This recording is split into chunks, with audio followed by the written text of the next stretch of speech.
Salve and welcome back to our Athenium. History is often told through empires, through Rome, through conquest, through power, but sometimes the most lasting influence does not come from armies or the ruling class. It comes from a single mind.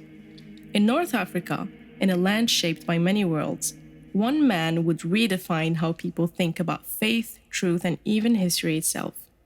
His name was Augustine of Hippo, and his story is not just the story of a saint, it is the story of a man searching for meaning in a world that was already changing.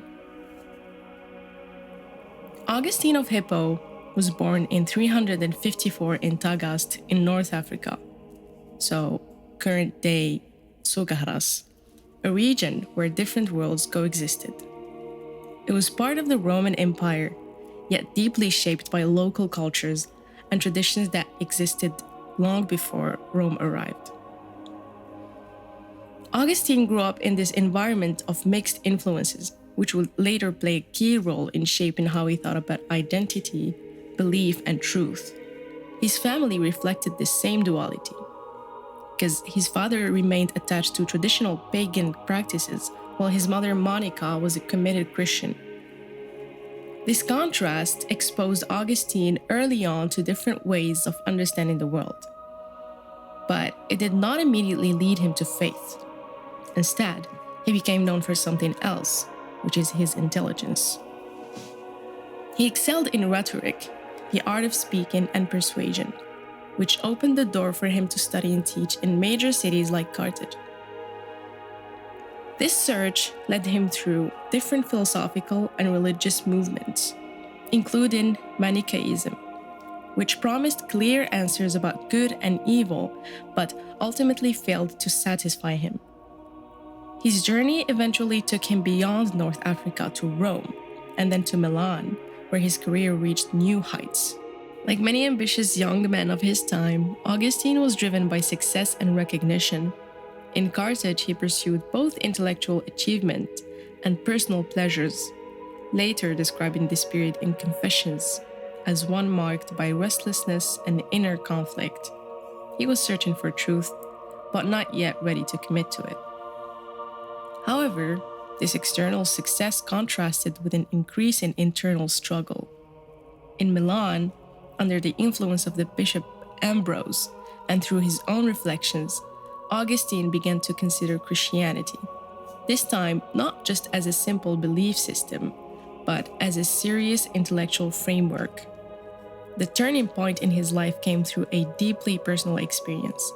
According to his own account, he heard a voice telling him to take and read, which led him to open scriptures and reflect on their meaning. This moment did not instantly resolve all his struggles, but it marked a decisive shift. Augustine moved from a life of constant searching to one of commitment and direction. After his conversion, he returned to North Africa and eventually became Bishop of Hippo Regius, or Iporigius. In this role, he faced not only the responsibilities of leadership, but also the realities of a divided Christian community.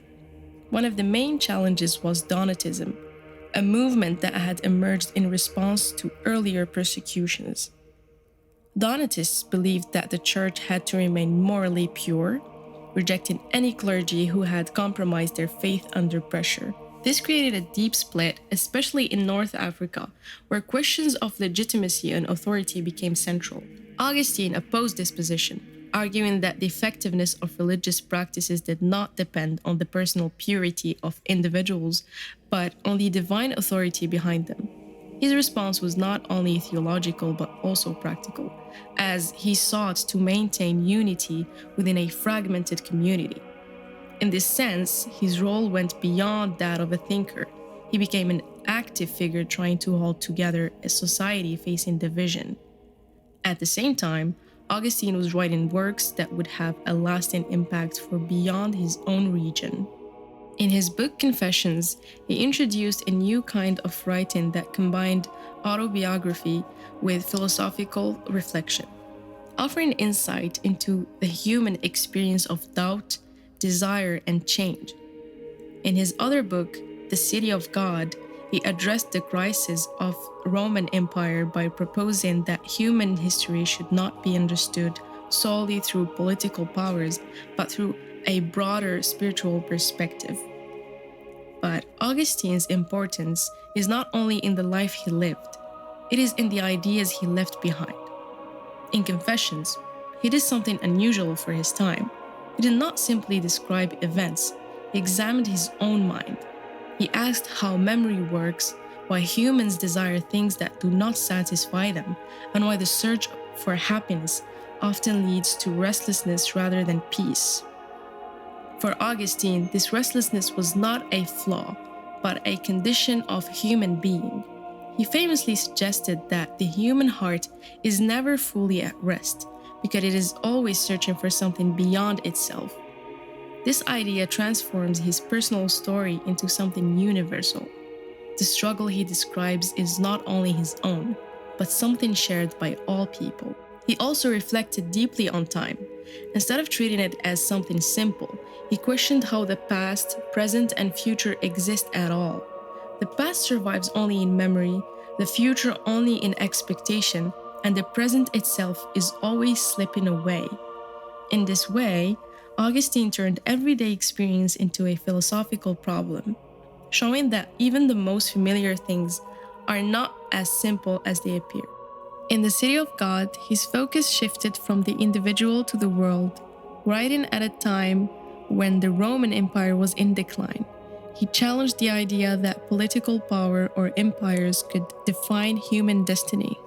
Instead, he proposed that there are, in a sense, two cities, one built on human desires, ambition, and power, and another oriented towards something higher and more lasting. This was not a description of two physical places, but two ways of living and understanding the world. By making this distinction, Augustine offered a new way to interpret history, not as a sequence of empires rising and falling, but as a deeper struggle between different values and orientations of human life. Together, these ideas show why Augustine's influence endured. He did not simply provide answers, he changed the kinds of questions people asked about the self, about the time, and about the meaning of history itself. Yet, his legacy is not only found in books, it is also visible in the landscape of modern Algeria.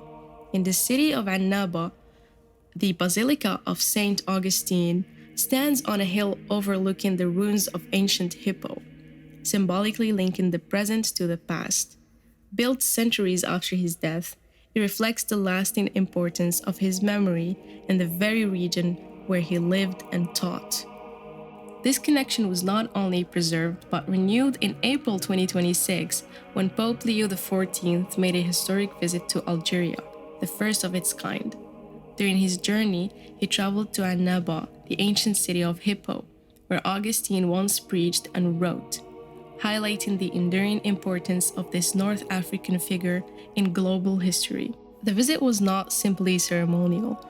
It emphasized dialogue, coexistence, and the idea that Algeria, often seen only through modern narratives, has also been the center of intellectual and spiritual influence for centuries. The journey followed what is sometimes called the Augustine route, retracing the path from Tagas to Hippo Regis, reconnecting places, memory, and history. Augustine of Hippo died in 430, at a time when North Africa itself was entering a new period of uncertainty. By then, his influence was already deeply established. His writings continued to shape religious and philosophical thought for centuries, not only in the Christian world, but also in the broader history of ideas. In the end, Augustine stands out not simply as a religious figure, but as a thinker who managed to connect different worlds, the classical and the Christian, the Roman and the African, the personal and the universal. His life reflects a long process of questioning and transformation, which is perhaps why his story continues to resonate today, not only in books, but in places, memory, and identity. Augustine of Hippo did not build an empire, he did not command armies, but his ideas outlived both.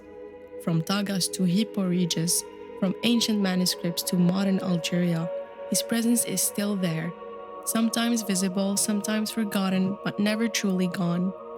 The Basilica of Saint Augustine still overlooks the land where he once lived, and even today, as seen in the visit of Pope Leo, the world continues to return to this place, not just to remember a man, but to reconnect with a part of history that still speaks. Because in the end, Augustine's story is not only about the past, it is about how ideas travel, how identity endures, and how a land often seen at the edge of empires can stand at the center of something much greater. Thank you for listening to this chapter of Athenian Macedon. From Tagas to Hippo Regis, the journey of Augustine of Hippo reminds us that the search for truth is never simple and never truly finished. If something in this story stayed with you, then it has already done its work. Until next time, listen to what's between the lines. This is Macedon, signing off from Athenian Macedon.